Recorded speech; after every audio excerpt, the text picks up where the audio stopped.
మీ పిల్లలు కూడా మా పిల్లలానే నట్స్ వద్దు, పాలు తాగం, ఫ్రూట్స్ వద్దు అని మారం చేస్తున్నారా? అయితే ఈ విధంగా చేసి పెట్టండి. నట్స్, పాలు, ఫ్రూట్స్ అన్నీ చక్కగా తినేస్తారండి.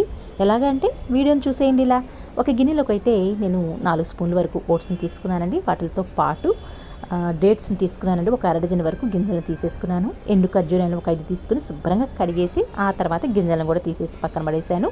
అలానే 2 వాల్నట్స్ని, ఒక అరడజన్ వరకు జీడిపప్పుని, 10 కిస్మిస్ని, పొట్టు తీసినటువంటి నానబెట్టి పొట్టు తీసుకున్నానండి. బాదం పప్పుల్ని వాటిని కూడా తీసుకున్నాను. ఒక 10 వరకు తీసుకున్నాను. వీటితో పాటు మీరు ఇంకేదైనా యాడ్ చేసుకోవాలన్నా కూడా యాడ్ చేసుకోవచ్చు.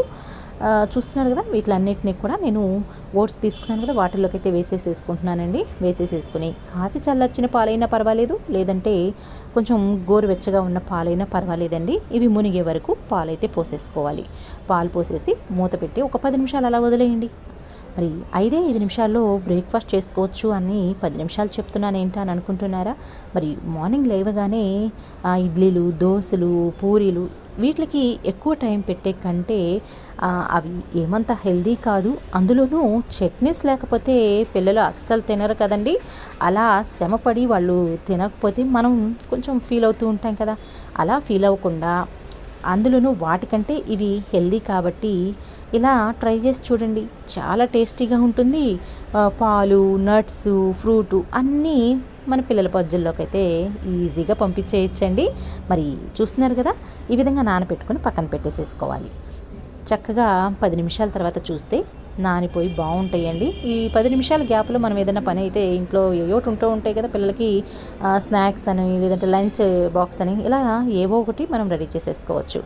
10 నిమిషాల తర్వాత ఈ విధంగా మిక్సీ జార్లోకి అయితే వీటిని వేసేసుకున్నాక నేను ఫ్రూట్కి బనానాస్ని తీసుకున్నానండి. 2 చిన్న చిన్న బనానాస్ని అయితే వేసేసుకుని అలానే మరిన్ని పాలు అయితే పోసుకుంటున్నానండి. పాలు కూడా అన్నీ ఏమీ లేదు. మనం కొంచెం చిక్కగా కావాలి అని అనుకుంటే పాలు క్వాంటిటీ అనేది తగ్గించుకోవాలి.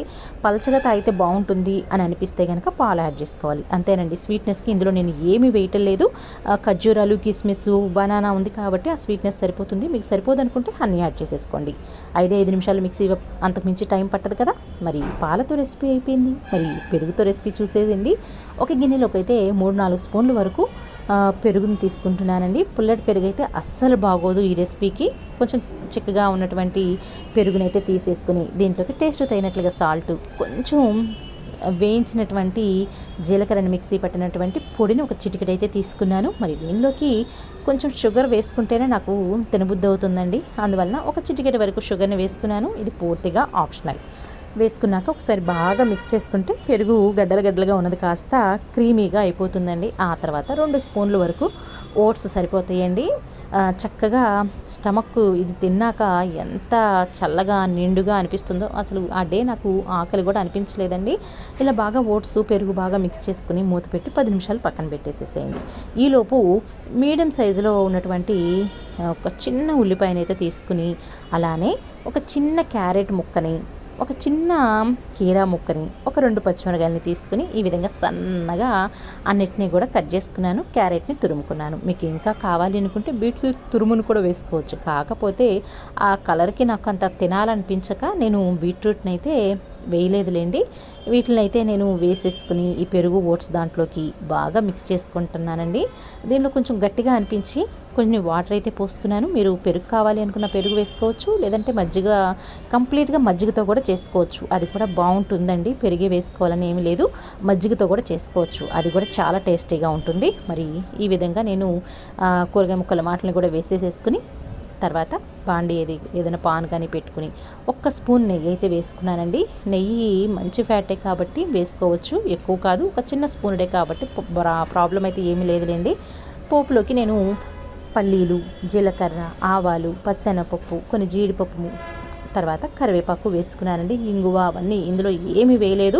వేసుకుంటే దద్దోజనం, ఓట్స్ దద్దోజనం అయిపోతుందని నేను వేయలేదండి. ఈ విధంగా పోపును కూడా యాడ్ చేసి బాగా మిక్స్ చేసుకుని తింటా ఉంటే స్మూత్గా అలా పొట్టలో పడిపోతుందండి. చాలా టేస్టీగా కూడా అనిపించింది. వెయిట్ లాస్ చేసే వాళ్ళకి ఈ 2 రెసిపీలు కూడా చాలా బాగుంటుందండి. ఒకసారి ట్రై చేయండి.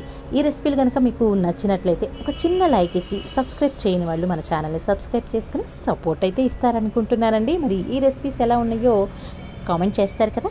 Thank you for watching.